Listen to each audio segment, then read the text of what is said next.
Yo people, siin ta on, minu hommikuste palverännakute kalpav riksa, sanskriti keeles soovide puu, keda ma kallistan ja soovin õnnistusi alati.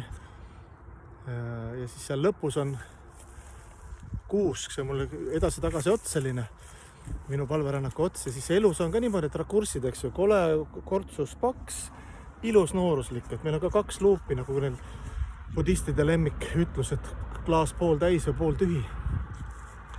Et kogu see palvete värk ja see ka võib niimoodi vaadelda, et meditatsioon ja vaimne praktika, et saaks selle positiivse luubi nagu niimoodi tööle, et ta muutuks spontaanseks. Algust on võib-olla kunstlik, ma ka seal mantrat loen, siis ma kõigepealt tänan seal miljon elu aspekti, alates kõikidest pooljumalatest ja vaimne õpetaja ja jumala kehastused ja algne isiksus ja seal pühad paigad ja niimoodi käin seda luupi, kordan nii kaua, kui mingi väike tunne taha tuleb, eks ju, sest see teine luup käib meil automaatselt.